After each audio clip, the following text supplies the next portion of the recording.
Buenas tardes para todos. Hola amigos, de nuevo aquí en otro episodio de Hablemos de Service Design. Eh, Estoy aquí hoy como les prometí, que les iba a traer otros antropólogos para que escuchen otras experiencias y conozcan más gente que trabaja en el mundo de Service Design.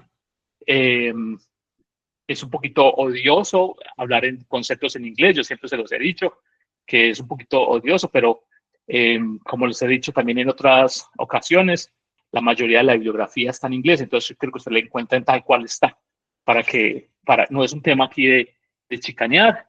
Estoy con Erika Sierra, una amiga de hace muchísimos años, compañera de la universidad, exitosísima en el mundo del service design, y hoy vamos a intercambiar, a contarnos historias y a hablar un poquito de cómo nos ha ido como antropólogos y cómo nos ha ido en el mundo de los negocios y en el mundo del diseño y en el mundo sobre todo diseño de experiencias. Erika, ¿cómo estás? ¿Qué más, Gabriel? Qué bueno volver a verte. Encantada de compartir este espacio con vos y qué bueno poder contarles un poco del poder que tiene la antropología en los negocios, en el servicio, en el diseño y en la vida misma de todos. Ay, eso sí que es importante el tema de la antropología aplicada a la vida misma, la autoetnografía. Sí. Importantísimo. Ese es un tema al que podríamos hablar muchísimo rato. Aquí nos podíamos, mejor dicho, meter en la conversa y sentarnos en la Un poco. Sí, total, absolutamente. Bueno, yo quiero que antes de entrar como en la conversatorio del día de hoy, nos cuentes un poquito de quién es Erika Sierra. Te cuentes este podcast no lo ve nadie. Listo, lo ven algunos. Que puedo hablar tranquilamente. Puedes hablar tranquilamente. Y como digo yo, como digo a veces, no somos ni hacemos OnlyFans, ni somos influencers. Este podcast lo ven muchos de nuestros clientes. Lo ve mucha gente que no lo ve, no es muy popular, pero lo ven muchos de nuestros clientes y algunos de nuestros clientes yo se los envío como material de entrenamiento para que se vayan metiendo en el tema. Entonces, esperemos que algún día seamos tan exitosos y tan famosos como otros, pero lo importante aquí es inspirar. Mira, el mantra de, de nuestra práctica es empoderar para inspirar. No, al revés, inspire to empower. Inspirar para empoderar. Es lo que nosotros buscamos hacer con lo que hacemos. Desde Scouter lo que buscamos hacer es inspirar a nuestros clientes para que se empoderen y hagan cositas. Entonces, para no quedarme y centrarme en la palabra, quiero darte la palabra a ti para que nos hables un poquito de ti, de tu experiencia, de quién es Erika Sierra, de tu transitar por el mundo de la antropología, de la etnografía. Ahora, pues si quieres, ahora hablamos más de experiencias, de lo que nos ha pasado. No sientas que yo soy el entrevistador, o sea que tú también puedes tomar. Puedo hacer preguntas. Sí, claro, tú puedes, es un conversatorio, ¿listo? Listo, súper. Entonces se puede, y no hay que estar de acuerdo tampoco. Yo también tengo que preguntarte quién eres porque hace tanto tiempo que no nos vemos que me tienes que volver a contar. Sí, bueno, claro. Soy Erika Sierra, una persona muy curiosa que desde siempre me ha inquietado mucho como cuál es el sentido que tienen las personas de la vida, o sea, la gente por qué le interesa vivir, cuáles son como esos pensamientos, acciones, hábitos que hacen que la vida tenga sentido desde muy joven, pues como con esa inquietud.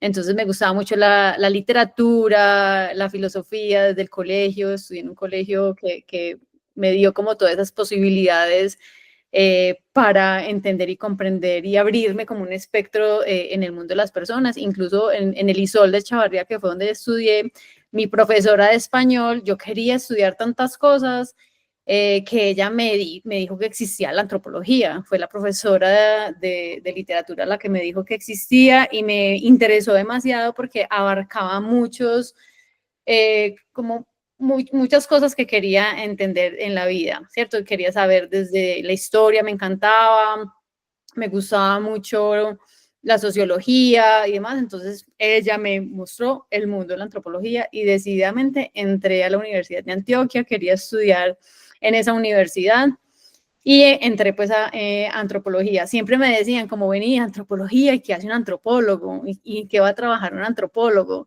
No Entonces vas a la morir de hambre. No vas a conseguir trabajo ni en nada. Sí, entonces yo siempre le respondía, yo, a ver, amigos, estoy estudiando, cuando tenga que trabajar me preocupo porque voy a trabajar, pero por el momento estoy estudiando. Entonces siempre estudié algo que me apasionaba, pues, la antropología. Y muy orgullosamente siempre digo que soy antropóloga, porque ya luego he estudiado otro montón de cosas, pero siempre digo, soy antropóloga. Entonces estudié, pues, antropología en la Universidad de Antioquia, ahí te conocí pues desde la universidad, obviamente uno empieza a ver muchos caminos que puede elegir como antropólogo. A mí me gustó la antropología urbana y me metí como por ese mundo.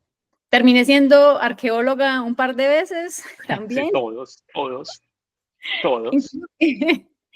Sí, pero la antropología urbana fue lo que más me gustó, antropología contemporánea, y siempre era como, bueno, ¿yo cómo hago para poner en práctica la antropología? Porque cuando estudiamos antropología es casi que la historia misma de la antropología, y toda la universidad decía, bueno, ¿y uno cómo pone en práctica la antropología? Entonces, cuando me metí pues a antropología urbana, antropología contemporánea, yo dije, bueno, sí, esto puede funcionar. Entonces ahí pues así fue como llegué un poco al mundo de la antropología. ¿Vos cómo llegaste al mundo de la antropología?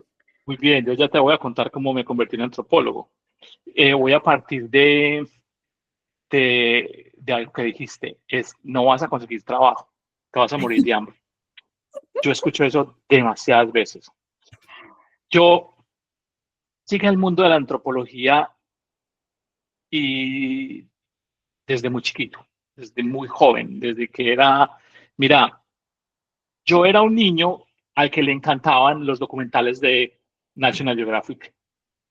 Entonces, cuando yo tenía 7, 8 años, daban dos documentales, dos series que para a mí, bueno, varias, me marcaron la vida y van a medir la edad de entrada, pero una de ellas era el, el silencioso mundo submarino de Jacques Cousteau.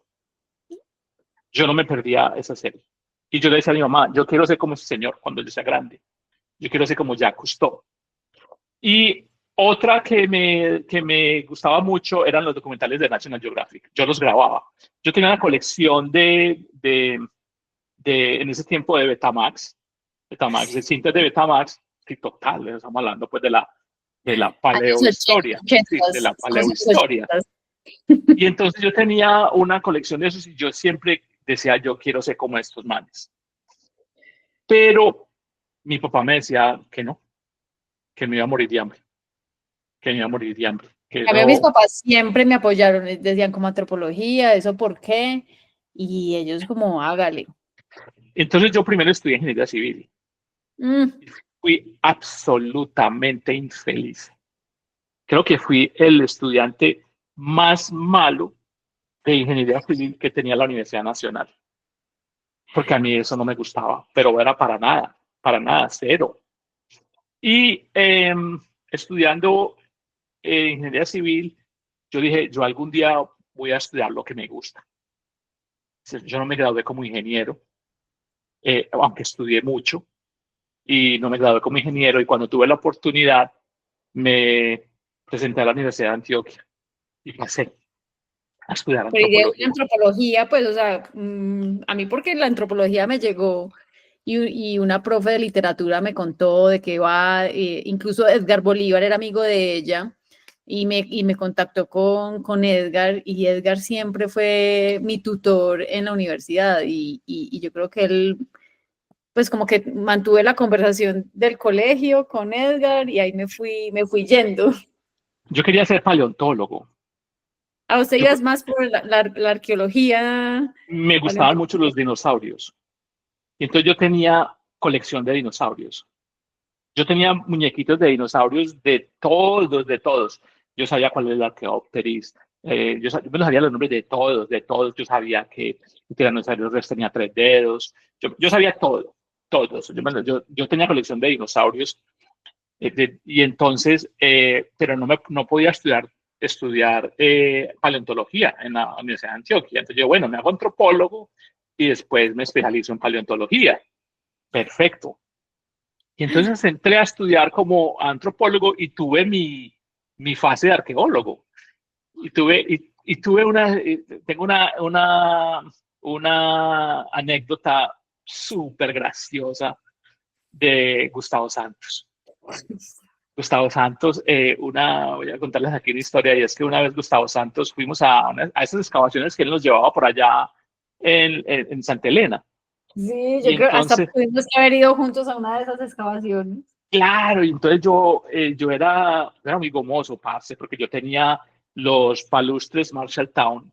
No, Sí, claro, yo tenía todos los juguetes, yo tenía a todos mí los me, palustres a mí me costaba demasiado la arqueología porque con un tiesto contaban una historia y yo estos manes, o sea, ¿cómo Sí, cuentan una claro, historia con claro. un tiesto? O sea, ni siquiera hay una...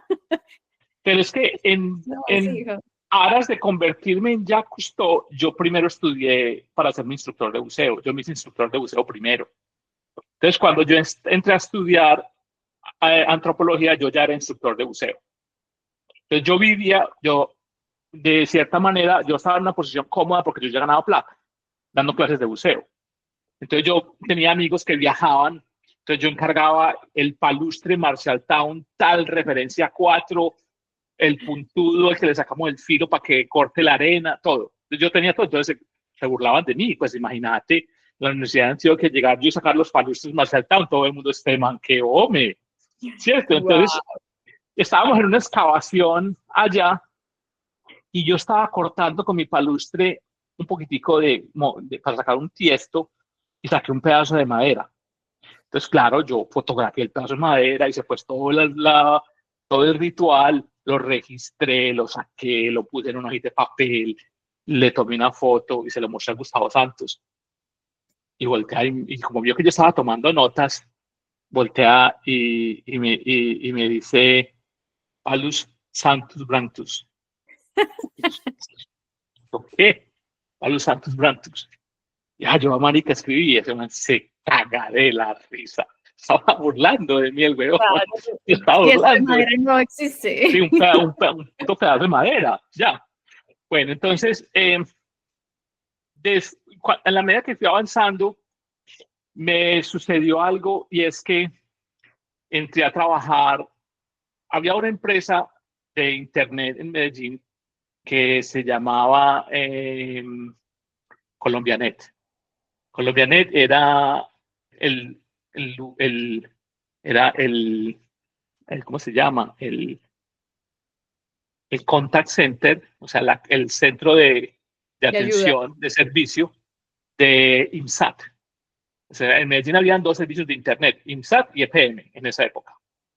Y entonces yo entré a trabajar a esa compañía y me pusieron a trabajar en el proceso de hacer la certificación de calidad de esa compañía, a escribir. O sea, yo me sentaba todo el día a escribir en una computadora Pero ¿y eso procesos. qué tenía que ver? ¿Por qué un antropólogo haciendo eso? Porque el dueño de la compañía, que era muy buen amigo mío, me dijo, es que vos sabes escribir muy bien, entonces necesito escribir los procesos. Entonces, claro, yo documenté todos los procesos de esa compañía y me empecé a meter en el mundo de la tecnología y me enamoré. Yo dije, Pero parce, entonces vos llegaste muy rápido al mundo de la tecnología, porque lo normal es cuando, o sea, yo cuando estudié antropología, antropología urbana, no sé qué, bueno, donde uno, y con Edgar, pues como con toda su línea de antropología cultural, mi primer trabajo fue en la alcaldía de Medellín, apoyando los planes de desarrollo cultural en las regiones donde iban a tener unos impactos, ya sean ambientales o urbanísticos importantes. Entonces, cómo la cultura lograba pues como resarcir un poco esos impactos que tenía. Y así trabajé. La cuestión es que entonces ahí trabajé en la alcaldía, estuve en San Cristóbal cuando construyeron el túnel de San Cristóbal, entonces muchos de los campesinos del corregimiento no podían sembrar o tenían que ser reubicados, bueno, cuáles eran como otros aspectos que tenían y que podían llevarlos a los nuevos lugares donde vivían. Lo mismo en Moravia, con el Centro de Desarrollo de Moravia. Estuve en Barrio Triste, Y estuve 2 años trabajando ahí. La cuestión es cuando uno sale de antropología, uno cree que el único lugar de trabajo, o a mí me pasó, era como la empresa pública, la empresa privada, yo la Sí, sentía muy alejada, incluso si uno trabajaba en empresa privada, hay veces como no mal visto, pues, sino que no, uno sí, tiene que sí, trabajar para lo sí, público. claro, no es el diablo, porque eso es lo que Exacto, me pasaba a mí. le vendiste el alma Yo, al diablo. yo era el vendido, el que trabajaba por dinero, claro, no, pero claro, a mí en la Universidad de Antioquia me atacaron mucho porque yo nunca trabajé en el sector público, yo siempre trabajé en el sector privado, siempre trabajé en el sector privado.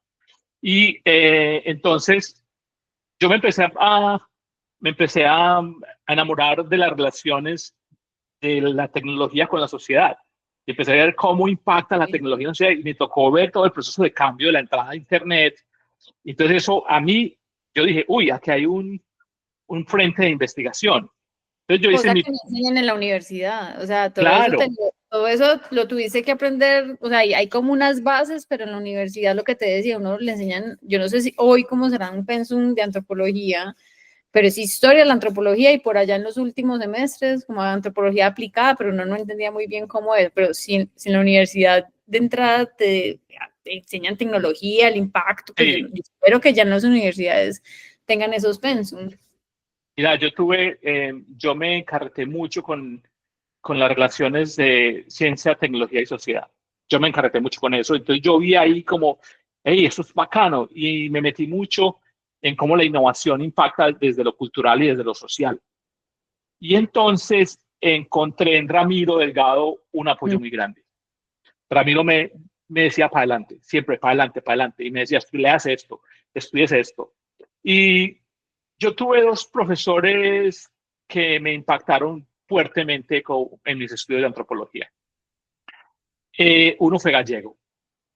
Gallego, Era Gallego, muy duro, pero era brillante. uy, brillante. Ese man me puso a leer Antropología cosas. lingüística, o sea, a mí Sí, me sí. encantaba. Gallego Fernández, ¿qué se llama? Fernando Se Gallego. llamaba Fernando, no me acuerdo, Bueno, pero gallego. Gallego me reventó la cabeza, me la explotó. Porque Gallego supo, a pesar de que todo el mundo lo odiaba, que todo el mundo nadie lo quería, y era como A el mí malo de la, me era el parecía malo de muy la bueno. película, yo me hice muy amigo de Gallego. Y Gallego me vio en mí como pues, la curiosidad que yo tenía. Entonces él me daba lecturas que no ponía en clase.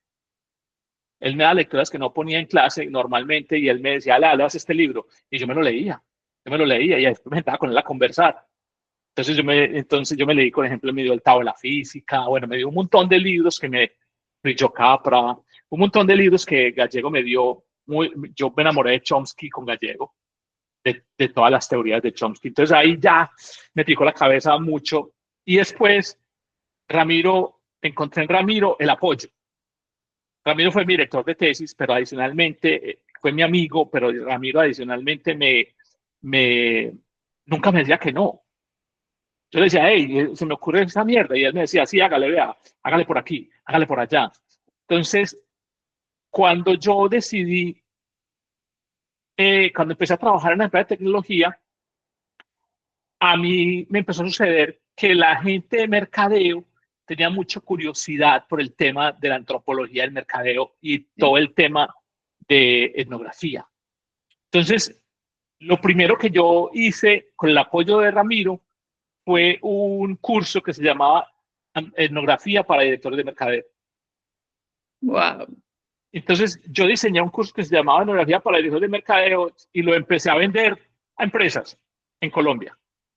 Oíste, pero es cierto que no nos hayamos encontrado en el camino, porque a mí me pasó que yo juraba que yo iba a estudiar, pues iba a seguir trabajando siempre en el sector público y me fui para Buenos Aires a hacer un par de diplomados Mira qué sobre tan charro. política Yo también estudié en Buenos Aires. Yo estudié en la Universidad de Quilmes. en la UBA. Yo estudié en la UBA y hice unos diplomados pues de familia y sociedad y siguiendo pues como por la línea pública. Cuando yo llegué a Medellín después de Buenos Aires, con la esperanza de seguir trabajando en la alcaldía, pues en los contratos y todo eso era muy difícil.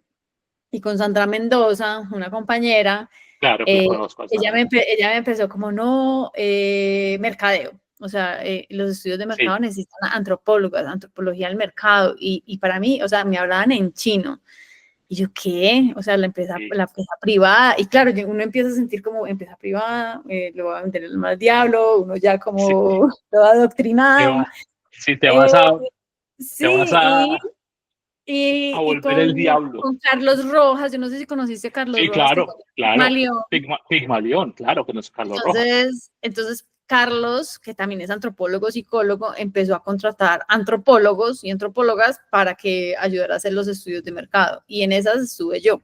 Entonces él me contrató y cuando yo empecé pues con los estudios de mercado y etnografía para el mercado y demás, me hablaban en chino, ya palabras, unos palabras pues en inglés. Entonces, claro, yo entendía muy bien el mundo de las personas, del consumidor, pero el mundo de la empresa para mí era extrañísimo. Y yo estudié mercadeo en EAFIT, entonces siempre me ha pasado que la antropología la he ido como combinando con otras disciplinas. Entonces yo estudié, hice la especialización de mercadeo en EAFIT porque yo decía, no entiendo a las empresas, de verdad que me hablan de cuál es el modelo de distribución y un montón de cosas. Yo, ¿qué? O sea, en China. Entonces me metí también por el mundo del mercadeo y estuve muchos años haciendo antropología de mercados. Incluso fundé con nosotros, uno de los socios de Pigmalión salieron y salimos y fundamos Etnológica. Yo fui, no sé si Sí, conoces claro, también Etnológica. Bueno, voy yo a fui hablar de ella.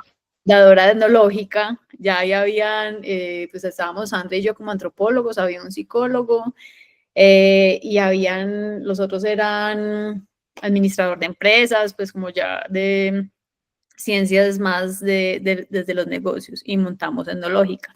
Entonces, muchos años estuve pues como por ese mundo del mercadeo. Raro que no nos hayamos encontrado. No, seguramente sí nos encontramos porque yo me encontré con Carlos Rojas varias veces.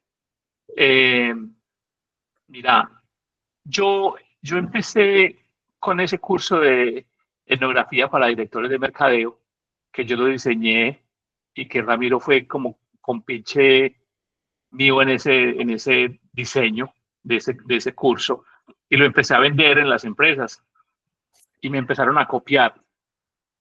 Y entonces me volví mercadeólogo empírico.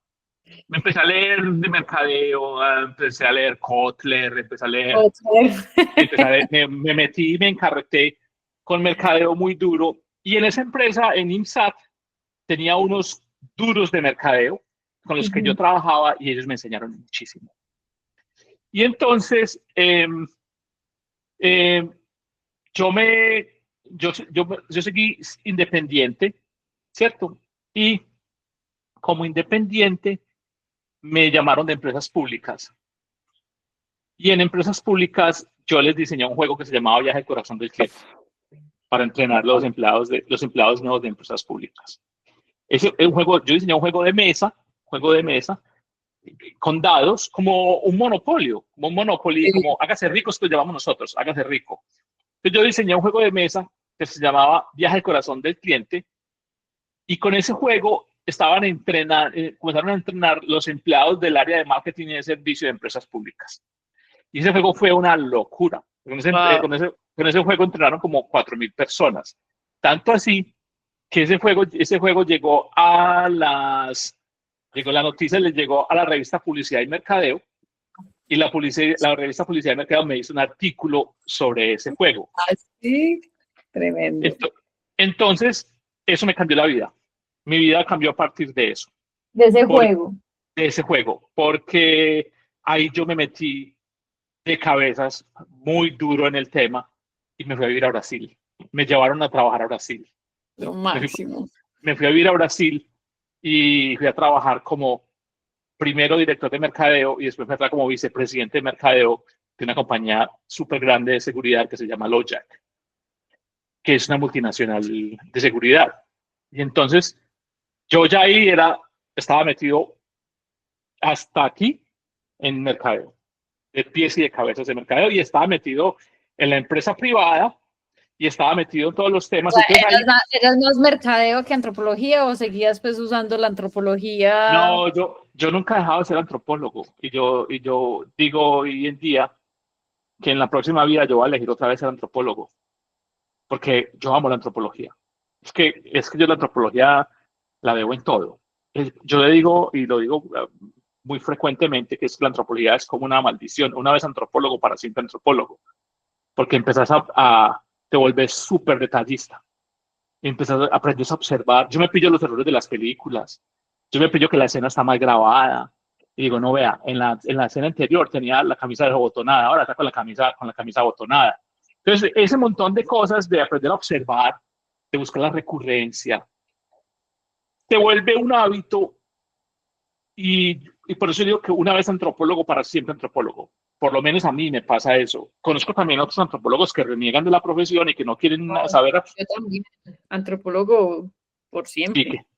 que no quiere, que no, pero yo soy para siempre antropólogo y voy a pedir que me vuelvan a mandar antropólogo otra vez cuando me toque volver a venir aquí. Y entonces, estando en Brasil, trabajando, porque la empresa de seguridad que yo trabajo, la empresa de tecnología, es una empresa de rastreamiento de vehículos por radiofrecuencia, no vía satélite, pero mucha tecnología y avanzada. Entonces yo dije, yo tengo que juntar estos dos caminos, porque yo me sentía como una amalgama de muchas cosas. Yo me sentía muy raro, porque yo me sentía antropólogo, pero también tenía conocimientos de ingeniería, porque había estudiado ingeniería, y yo dije, necesito juntar esos dos paquetes, yo necesito armar un solo paquete con esto, yo no puedo tener una doble vida, no puedo tener esta doble vida, y me fui a Argentina a estudiar una maestría en ciencias y tecnología, se llama Ciencia, Tecnología y Sociedad, y me enfoqué en innovación. Y ahí mi vida dio la vuelta completamente y me produjo lo que soy hoy, soy el resultado de eso. Después me fui a estudiar diseño, más adelante. Después ya pues en la vida empecé a trabajar en agencias de publicidad, y empecé a trabajar como planner, empecé a trabajar en temas de investigación. Hice el mismo recorrido que tú hiciste, allá trabajando en Jaime Uribe como director de estrategia me encontré con Carlos Rojas y después yo ya me pasó una cosa súper tesa en la vida, es que yo renuncié de trabajar en Jaime Uribe porque me ofrecieron trabajo en otra compañía,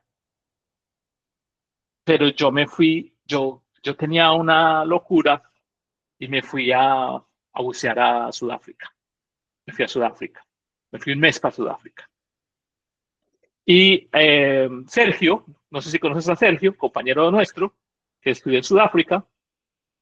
Sergio, ¿qué apellido es Sergio? Sergio. Bueno, Sergio, ahora me acuerdo el apellido. Salazar, Sergio Salazar. Sí, claro. Sergio me habló de Sudáfrica y me habló mucho de Sudáfrica. Sergio fue a Brasil cuando yo estaba en Brasil y nos encontramos en Brasil.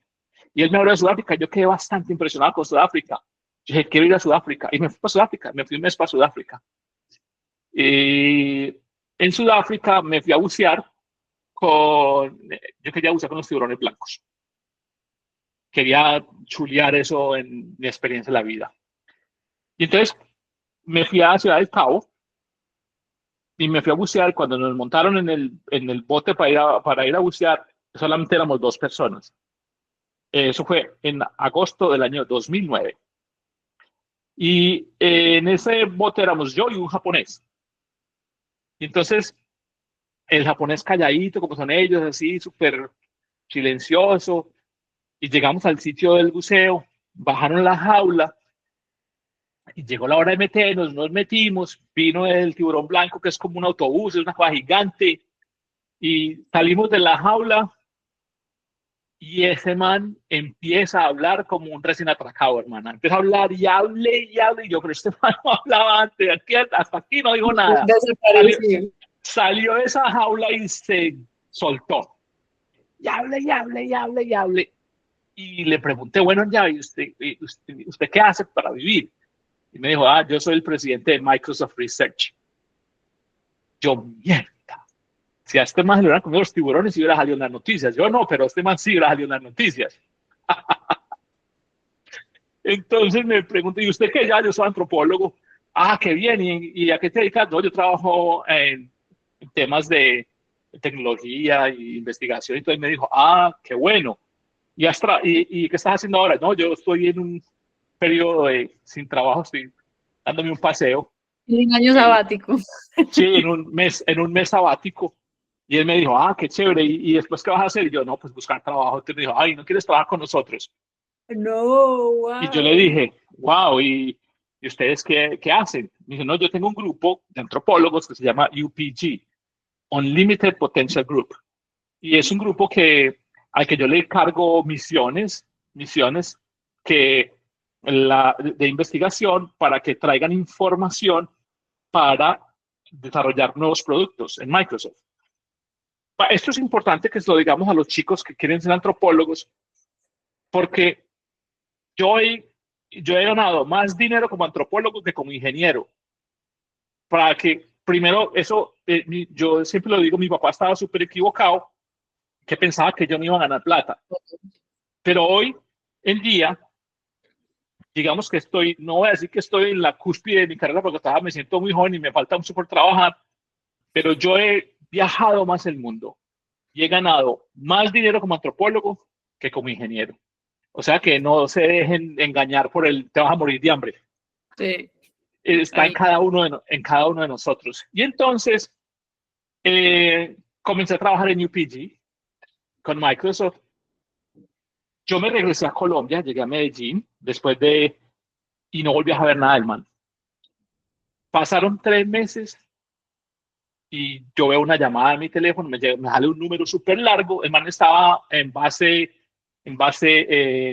Bangalore, en la India.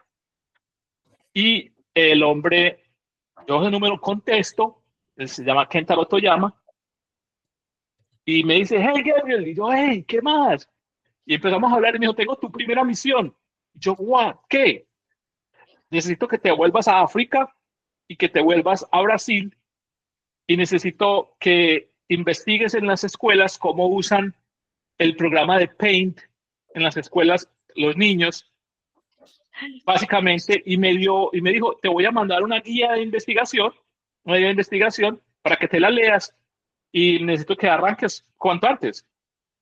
Y yo, honestamente, Erika, no creyó, ¿dónde está la cámara escondida? ¿No? ¿Dónde está? Me están tomando el pelo. Y me dijo, dame una cuenta bancaria que necesito depositarte el anticipo. ay, no. Entonces yo tenía una cuenta bancaria en Panamá, en dólares, y le di la cuenta bancaria a él. Yo dije, no, yo no me muevo hasta que yo no vea que entre billete ahí. Y al otro día estaba el anticipo. Al otro día, a las 24 horas, hermana, cogí un avión y me fui para Brasil. Lo máximo. Arranqué en Brasil, pero venga, les cuento una historia que esto es importante para los estudiantes de antropología. Yo llegué a Brasil a las 5 de la mañana. El vuelo de Bogotá a Sao Paulo sale a las 9 de la noche y llega a las 5 de la mañana. En esa época, no sé cómo estará ahora, porque hace más de 10 años que no voy a Brasil. Y entonces, estando en Brasil, fui al hotel y como a las 12 del día me llama Kentaro. Y me pregunta, tío, ¿cómo te fue? ¿Ya llegaste? Todo yo, sí, ya estoy aquí. Tal. Entonces me dijo, a las 5 de la tarde te llegan 2 expertos de Microsoft, 2 postdoctorados, así. Y me sacaron el pedigrí de esos manes y yo me cagué del susto. Te lo juro, me cagué del susto. Yo dije, marica, ¿en qué lío me metí? ¿Yo qué voy a hacer con esto? ¿Yo qué voy a hacer con estos manes? Me van a salir estos manes que son unos retesos y pues yo, Aquí un humildito, yo tengo, youtuber. sí, antropólogo con una maestría y ya. Y entonces, pero después me tranquilicé. Vinieron los manes, me los llevé a comer y vi que miraban las viejas, entonces yo les buscaba si tenían antenas, colas, si eran Que los manes extraterrestres. también eran japoneses, ok. No, no, los manes eran gringos, Ah, ya. americanos, entonces yo los miraba a ver si de pronto les veía si tenían antenas y yo, pero man, empezaron a mirar las viejas, no, estos manes son manes común y corriente, Igual es como uno. son como uno. Y entonces, pero entendí una cosa, lo que los hacía distinto era la cultura de la organización en la que trabajaban. Eso es lo que los hacía distintos primero. Y segundo, yo siempre confié en mi entrenamiento como antropólogo. Pero Yo ellos eran prim- también investigadores. ellos eran también investigadores, pero estaban más investigados por el tema tecnológico, más interesados por la tecnología que por Las la personas. antropología. Y el consejo que yo le doy a todos los antropólogos que trabajan conmigo siempre es confíe en su entrenamiento. Confíe en lo que usted le enseñaron en la universidad y póngalo en práctica. Porque a veces nosotros nos perdemos súper fácil. Y yo le digo a los antropólogos, usted tiene que ser antropólogo. Usted no se puede meter a otra cosa que usted no es. Usted es antropólogo. Usted tiene que indagar en el significado. Usted tiene que indagar en un montón de cosas que para nosotros son importantes. Acuérdese de eso siempre. Y ese fue el primer trabajo que yo hice. Y ese fue el trabajo que me puso en Estados Unidos. Y entonces ya vine a este país. Llegué aquí en el año 2010, entre el 2010 y el 2011. Eh, ya cumplí 15 años en este país, ya cumplí 15 años haciendo antropología, haciendo etnografía.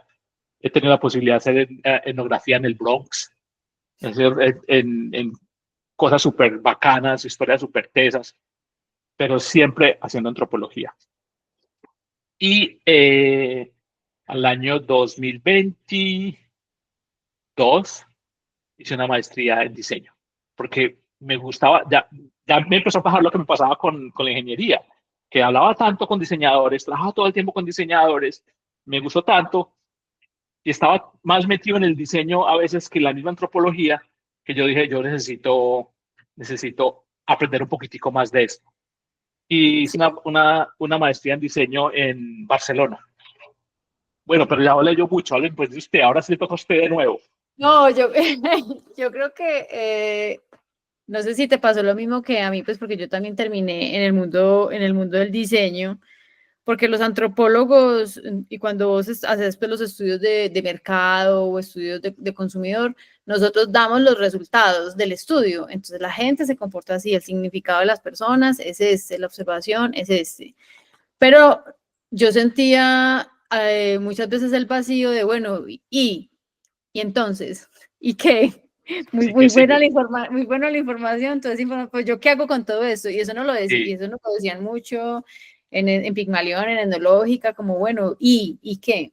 Entonces ahí fue cuando entré en el mundo del diseño, porque el diseño te da la solución a los retos y a los problemas. Entonces la sí. antropología es muy buena y hacer ese match es muy potente porque cuando vos tenés un muy buen entendimiento del problema, vas a tener una muy buena solución del mismo, pero cuando uno simplemente piensa en la solución y no entendiste realmente cuál es el problema, la solución normalmente no tiene el éxito. Entonces, entré también, en algún momento decidí renunciar pues como a mi propia empresa, a Etnológica, y entré a trabajar en Designit, pues que era una compañía pues a nivel internacional de diseño estratégico y me pasó un poco lo mismo cuando estudié, cuando empecé a trabajar con mercadeo, me hablaban en chino, entonces ya era diseño de servicios, design thinking, un montón de metodologías pues que Sí. obviamente uno no pues nunca las había escuchado, la verdad. Entonces hice una maestría también en diseño estratégico y el match perfecto, porque entonces es tener el entendimiento, pero también proporcionar la solución. ¿Cuáles son las soluciones pues, que tienen las personas? Estuve mucho en muchas industrias, pues estuve en muchas industrias haciendo investigación y haciendo también diseño, pero siempre me enfoqué mucho en las fintech y trabajé mucho con Sí, Bancolombia y en su momento con Nequi pues incluso cuando Nequi comenzó, lo trabajaron con Designit, entonces bueno, cómo las personas se relacionan con la plata, cuáles son las dinámicas que tienen las personas con la plata, y Nequi logra pues como llevar esas dinámicas cotidianas a una experiencia digital, y eso fue pues como tal el éxito que hoy tienen aquí en Colombia, que tiene como más de 22 millones de usuarios. Y es usuarios. precisamente por eso, porque logró entender y conectar esas dinámicas, comportamientos, hábitos, significados de la plata en una experiencia digital. Entonces, Yo creo que el hecho de ser diseñadora también me permite como cerrar el ciclo y el círculo de conocimiento. Bueno, conozco, pero propongo. Entonces eso pues es demasiado potente, combinar la Sí, antropología con diseño. el pensamiento de diseño completa mucho la antropología, mucho. De acuerdo. Pero tú dijiste dos cosas que son importantes para nuestros oyentes, muy importantes. En la primera es descubrir el problema a través del problema. Yo lo he dicho en este podcast, creo que lo digo en todos los episodios. La mayoría de los clientes que vienen a nuestra empresa con un problema, casi nunca ese es el problema. No, y El llegan con problema la solución, o sea, como que yo quiero que hagan esto, yo quiero una plataforma, yo sí, quiero una app, yo quiero eso, y uno es como muy bueno que lo que quieras todas las cosas, pero ¿qué es lo que quieres solucionar? exacto. Yo diría que el 100% de las veces que los clientes nos llaman y traen un problema, nunca ese es el problema que hay que resolver. Y nosotros los antropólogos somos extremadamente buenos en eso, en encontrar el problema que está detrás del problema. Lo que subyace al Yo, problema. exacto, es como ir a la raíz del problema. Yo ir a, venga, es que realmente lo que usted está viendo en la estructura de superficie, No eso es. tiene más para adentro, ¿cierto? Y normalmente cuando empiezas a indagar en el significado, en la parte simbólica, en la parte semántica, en la semiótica, cuando empiezas a indagar ahí, es cuando empiezas a encontrar la raíz del problema. Y De eso es acuerdo. lo que las empresas buscan en nosotros, que nosotros les ayudemos a encontrar el problema verdadero. Y segundo, la antropología es tan rica en metodologías que solamente cuando tendemos los puentes empezamos a entender. Otra que toda que tú acabas de decir es, nosotros en antropología estudiamos muchas historias de vida, ¿cierto? La historia de vida es parte de la narrativa antropológica, pero la historia de vida es hoy parte del storytelling. O sea, las marcas hoy necesitan construir un storytelling. O sea, las marcas necesitan que nosotros los antropólogos les digamos que esas historias de vida que están detrás de la marca se pueden convertir en la narrativa de la marca. Es como, hey, venga, es que toda esa historia que está por detrás, todo ese storytelling, todas esas historias de vida, todas esas cosas son parte del ADN de la marca que le permite a las compañías crear experiencias memorables. Nosotros, nosotros yo lo digo, es que nosotros somos cazadores de insights. Nosotros no, a mí no me importa, yo les digo a los clientes, es irrelevante que usted me salga con estadísticas. Mira que el 10%, el 1%, el 2%, yo no trabajo en eso. Si usted quiere un estudio cuantitativo, aquí no es. Pues se equivocó de puerta. Si usted quiere que yo le traiga un insight que le permita crear una experiencia y construir una experiencia memorable, aquí sí es. Aquí sí es. Sí. Y parte de nuestro trabajo como antropólogos es descubrir esos insights que nos permiten crear experiencias memorables, después contar una historia, construir una narrativa, es crear todo un cuento alrededor de eso. Nosotros tenemos una palabra en colombiano y en paisa que es muy bacana, que a mí me gusta mucho usar, y es la palabra en película. Nosotros con un insight en peliculamos todo a través de una historia. De acuerdo, Yo, yo le agregaría un par de ingredientes más a la misión que nosotros tenemos como antropólogos. Es cierto, nosotros logramos conectar el significado que las personas tienen de su vida con el significado que las marcas quieren dar a las personas en su vida. Eso es muy importante, ¿cierto? Porque ambos mundos están buscando significados, tanto la persona como las marcas. Entonces, los antropólogos entramos ahí un poco como traductores. Venga, ¿qué es lo que busca el significado que tienen las personas? ¿Cuál es el significado también y el propósito que tienen las marcas? Y cómo hacemos pues como un match para crear un mundo lleno de significados y ahí entra el storytelling de la marca y ahí entra la personalidad de la marca y ahí entran muchas cosas. Yo le agregaría algo y es que además de en pelicular, nosotros tenemos también como una misión de cómo hacer el mundo más humano también, ¿cierto? De acuerdo. Porque no solo se trata pues como de la película, sino cuál es la película que estamos creando.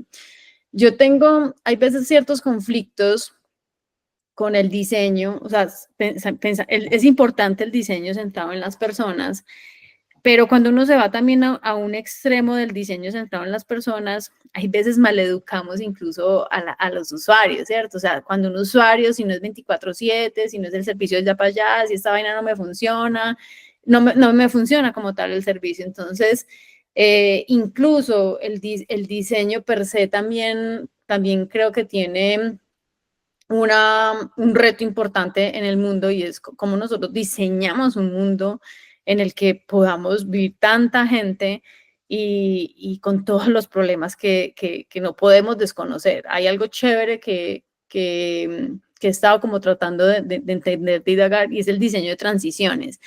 Y es como y el diseño de futuros, ¿cierto? Cómo nosotros empezamos a diseñar esos futuros donde tenemos que ser mucho más responsables con las cosas que diseñamos, con las cosas que queremos llevar, pues como, no sé, a las otras generaciones a que tengan, como también las personas tienen más conciencia en problemas que son complejos de resolver, en temas de migración. O sea, yo en este momento no lo trabajo directamente en mi día a día, pero soy profe pues también en la universidad. Y me gusta mucho como retar a los estudiantes de diseño, y ojalá, y yo creo que los antropólogos aportarían un montón ahí, y es como nosotros diseñamos de verdad un mundo diferente, porque como lo hemos diseñado, también estamos golpeando y teniendo un impacto importante pues como en el planeta. Entonces yo quisiera como que ese diseño centrado en las personas involucrara también un diseño centrado en el planeta, porque hay muchos retos que tenemos pues como que resolver como antropólogos y diseñadores, que ahí aportaríamos un montón. Estás tocando un tema súper bacano. Mejor dicho, es que nosotros lo que vamos a aumentar es tiempo para hablar, porque los antropólogos tenemos mucho que contar acerca de futurismo, mucho que contar. ¿Y Por sabes eso, por qué? Porque la antropología es la ciencia del hombre. Y es la ciencia del hombre en todas sus dimensiones, en pasado, presente y futuro. Normalmente estamos muy anclados en el pasado con la arqueología, en el presente con muchas dimensiones que podemos hacer. Yo creo que a los antropólogos tenemos que tener más incidencia en el futuro, en el diseño de sí, futuros, en la antropología de futuros. hay dos temas para que vamos cerrando, porque no quiero quitarte mucho Sí, tiempo. podemos abrir Pero luego otro espacio. sí, sí, sí, sí, no, pero está, que lo puede, obligado está. Eso sí, cuente con eso. Eh, el futurismo es súper importante para los antropólogos. De nuevo, el objeto de este podcast es inspirar para empoderar. Listo, es que los que nos ven, que son antropólogos, se inspiren en vez de darnos varilla, y adicionalmente los que no son antropólogos se empoderen a atreverse a hacerlo. Y el futurismo es todo un mundo por descubrir para los antropólogos. El futurismo es, hoy estamos hablando de inteligencia artificial. De Listo, acuerdo.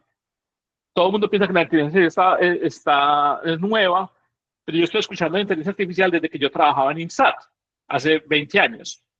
Estoy escuchando hablar de inteligencia artificial.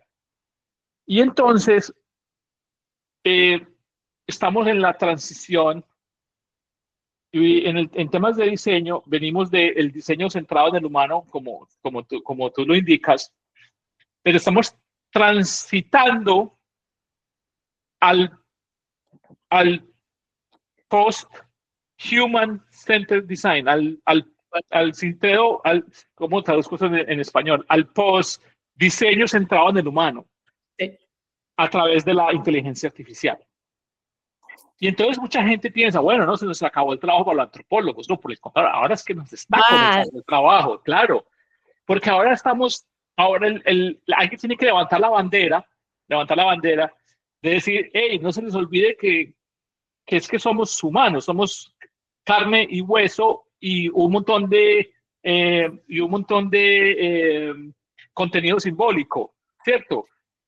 Y entonces en la era post-Human Centered Design, en la era post-diseño centrado en el humano, cuando aparece la inteligencia artificial, aparecen nuevos retos para la antropología y nuevos frentes de trabajo para los antropólogos. En Estados Unidos, aquí donde yo vivo, se hace cada vez es más común llegar a las empresas que tienen el puesto de CCO, Culture, Chief Culture Officer, que tiene el gerente de cultura. Y entonces, el, el gerente de cultura normalmente no es un ingeniero, normalmente el gerente de cultura es alguien que sabe qué es la cultura. Y esa es otra oportunidad que tenemos los antropólogos de convertirnos en los nuevos gerentes de cultura de las empresas, porque en el mundo de la innovación, este es un tema fundamental para nosotros entender y que lo entiendan los empresarios, que lo entiendan los que están al otro lado de la pantalla, que están metidos en el mundo de crear experiencias para los clientes. La innovación es una autopista de dos carriles. Por un carril de esa autopista va el desarrollo económico, pero por el otro carril va el desarrollo cultural, va la parte humana, y esa autopista no es paralela. Compañía, esa autopista se entrelaza permanentemente. Y entonces la gente se pregunta, ¿por qué hay un solo Apple? ¿Por qué no hay otra compañía igual a Apple? La respuesta es muy fácil: la cultura. Porque la mayoría de las empresas se pierde y se dedica única y exclusivamente a desarrollar el desarrollo económico y se olvida del desarrollo cultural, de la cultura, que es donde realmente ocurre la magia. ¿Cuál es tu mayor reto hoy? Mi mayor reto hoy. Mi mayor reto hoy es que siempre fui como esa antropóloga, diseñadora que investigaba y proponía retos y demás. Hoy mi gran reto es que lidero el equipo de diseño, lidero un equipo de diseño. Por primera vez soy pues esa líder. Y el reto es como empelicular, nuevamente la palabra, a un equipo de diseño, a lo que te estaba comentando un poco, como a que diseñemos experiencias, servicios que sean beneficiosas, obviamente, para las personas, para las comunidades, para los colectivos. Yo creo que también hay un diseño de colectivos importante en el diseño de futuros y en ese diseño pues como de transición también. Entonces el reto mío es como empoderar al equipo en un conocimiento y en esa película pues como del Human Centered Design. Yo creo que sigue estando vigente. Entonces pronto te contaré cómo me va con eso. Apenas estoy empezando el reto, pero muy, muy chévere pues. Erika, una última cosa para cerrar. ¿Qué le decís a esos muchachos que están en la Universidad de Antioquia o en cualquier universidad del mundo que te escuchen, que quieren ser antropólogos? ¿Qué le dirías a ellos? Que el mundo necesita antropólogos. El mundo necesita antropólogos porque los antropólogos logramos hacer una revolución. O sea, yo siempre he dicho, uno puede hacer una revolución saliendo a la calle, protestando, y sí, puede funcionar. Pero creo que la voz y la incidencia que tenemos los antropólogos en traducir las necesidades de las personas y las necesidades de las empresas o de los colectivos, haciendo ese match, uno puede hacer ahí una revolución. Entonces el mundo necesita antropólogos porque nosotros logramos, desde la observación, desde todas las cualidades que tenemos desde nuestro ejercicio profesional, la etnografía como nuestro método, y el análisis que logramos tener de las cosas, eso pocas personas lo tienen. Ese entendimiento macro de una sociedad y micro de una persona y de unos colectivos, eso nadie lo tiene. Entonces, al nosotros poder brindar ese conocimiento a empresas, colectivos y demás, podemos hacer como una micro revolución que se extiende por todas partes en donde nosotros trabajemos y vamos a aportar un montón a que realmente el mundo que propongamos sea, así como sea con inteligencia artificial, sea más humano. Para cerrar, a mí me gusta siempre como dejar una reflexión. Mi, mi reflexión para los estudiantes de antropología es que se la crean. Créansela, Tienen, créansela. yo te digo algo, lo que yo he logrado y ahora que soy gerente, el poder que tenemos los antropólogos no nos lo creemos. Y el poder es el conocimiento que tenemos de las personas, el conocimiento que tenemos de la evolución de las personas, del significado que las personas le tienen a su vida. Eso es un poder. Tener conocimiento es poder y tener el conocimiento de las personas es mucho poder. Sí. Yo nunca hablo como Erika, no es que Erika diga X o Y, son las personas las que yo soy su traductor, entonces sí. Erika no habla por Erika, Erika habla por un colectivo, Erika habla por unos usuarios, Erika habla por unas personas y eso tiene un poder enorme, entonces ahí es donde se la tienen que creer. De acuerdo, totalmente de acuerdo. La realidad es una fuente de datos. Siempre en antropología hemos discutido la filosofía y hablado de la realidad y que tiene dos lados y estamos en todos los debates filosóficos, pero yo les quiero decir a los estudiantes de antropología que la realidad es un data stream, es una fuente de datos. Y nosotros, la realidad y porque es que es la percepción de la realidad. Muchas veces la percepción de que las cosas tienen de la realidad es más fuerte incluso que la realidad. Entonces, es que cuando nosotros vamos y intentamos que subyace a la realidad. Exacto, iba para allá. Nosotros los antropólogos lo que hacemos es tomar una foto de esa realidad, siempre teniendo en cuenta que la foto no es completa. Y no existe la foto completa. O sea, ninguna inteligencia artificial podrá retratar la realidad. Ninguna. Siempre será limitada. Bueno, Erika, muchísimas gracias por el espacio, por el tiempo. Muy bueno. Vamos a volver a sentar otra vez. Espero que en la próxima reunión tengamos un poquito más de invitados, tengamos más gente y tengamos un buen conversatorio. No se les olvide a ustedes mandar sus comentarios a los que nos ven. Como dicen todos los influencers, like and subscribe. Se les olvide darle gracias y suscribirse al canal y al mismo tiempo enviarnos sus comentarios y también acuérdense que yo me nutro mucho de lo que ustedes me envían, qué les gustó, qué no les gustó, se vale estar en desacuerdo, se vale no... ¿Qué temas quieren hablar? De qué queremos hablar en la próxima. Erika, espero que sea una invitada frecuente a este podcast. Y como les dije, tengo más invitados, tengo diseñadores, contadores de historias, todo vamos a empezar a traerlo para irlo enriqueciendo más. Claro que Muchísimas gracias, Erika, y espero verte pronto de nuevo, ¿no?